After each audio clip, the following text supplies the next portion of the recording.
There will be some disappointing news out of this game for Essendon because Sam Durham is done. He will be suspended for an incident which happened in the game. We'll have a look at it. He came in and laid a heavy bump on Adam Cerra, who was in a vulnerable position with his head over the ball. You can see there he is rattled and shaken from the very start. His teammates come in to remonstrate. Look at his head. That's exactly what the game doesn't want. So we spoke a lot about Tom Stewart and the fair bump yesterday. Oh. Look at that there. That's where Sam Durham has got to pull out. He's coming in and he's electing to bump a man in a vulnerable position. Now, normally, because Cerra's uninjured here, and it does take him a long time, too long to be assessed. I think he was out there for about another 10 minutes. That should be, straight after that bump, he should immediately come off the ground. I think where the concussion crisis is at the moment, we know enough that he should be immediately removed to the ground. So I suspect there'll be some questions about how he was able to hang out there for so long. But normally that sort of an incident, because he's uninjured, would be a one-match ban.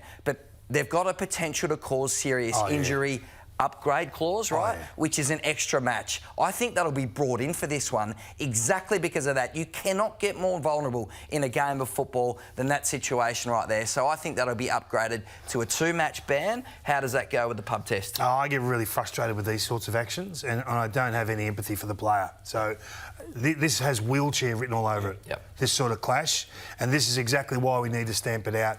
And you can elevate it by one. You know what? I'm comfortable with two or three. The elevation, because that's just not on. A game's gone past it. I don't know how much education you can put into these players, guys, but the message is still not getting through to some.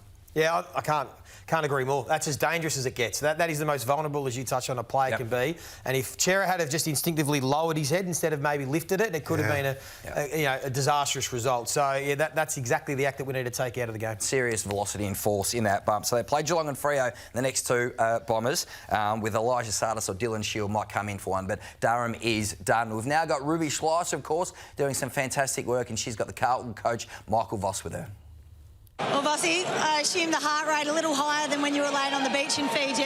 Good to get the win. It's a good way of looking at it. It certainly was. Not at quarter time. It was completely calm. But yeah, look, we obviously went to work on our game the last couple of weeks, and you know, for moments of the game it was there. Some other moments that fell away. So there's some things to go to work on. But I think particularly pleasing was not a lot of it was going our way, but we're able to sort of continue to persist and, you know, find a way to be able to grit that out, and a couple of big moments late that got the result for us. Does it feel like, I mean, a few weeks ago, maybe that game would have slipped away away from you, and does it feel like a growth of the group post-bye? Oh, absolutely. I think it's, and probably the evidence tells us that, you know, there was a familiar tale there at quarter time, and you know, I felt like there's a couple of moments either side of half time. You know, there's a goal that they kicked late in the second quarter, and then they kicked the first goal in the third quarter. So we've just got to tidy up some of those moments, you know, because as you want to work on your game model and as you want to get better at that, you've got to be really rock solid on your roles, your effort, making sure you stay connected as a team. And fortunately for most of the night, we're able to do that, and that's probably the reason why we're standing here as winners as opposed to losing the game. Really evident to our crew was the connection going inside forward 50, which was something that struggled with across the first half of the season.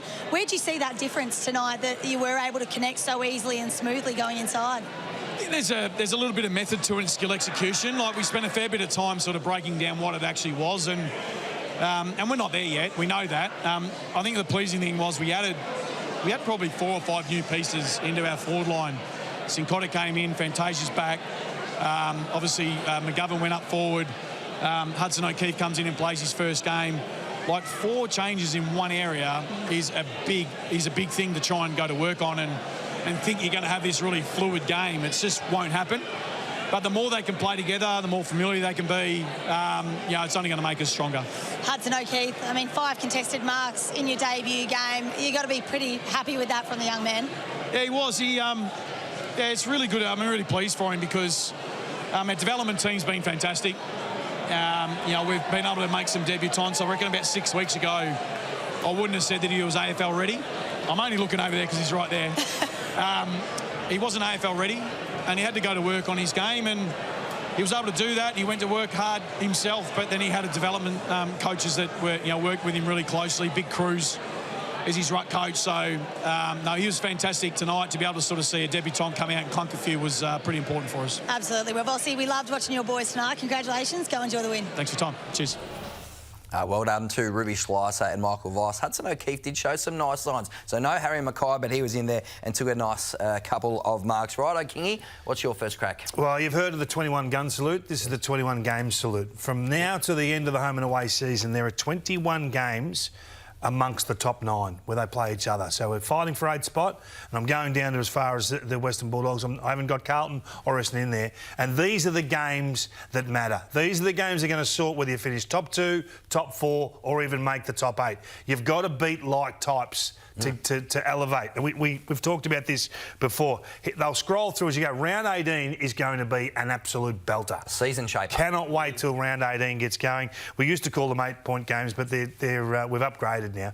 They're the 21 game salute. So as we tick them off, there's only 5 teams that have got a positive win-loss rate against the top 9. Geelong are 6-2, Collingwood are 5-2, Brisbane and Freo 4-2, and the Suns are 3-3. The rest are poorer. So these are the games that we're going to really refine and hone in and work out what is working systematically and what is failing, because the jostling that'll go on the ladder will dictate to us the home finals, obviously, but what stands up. What stands up against the best?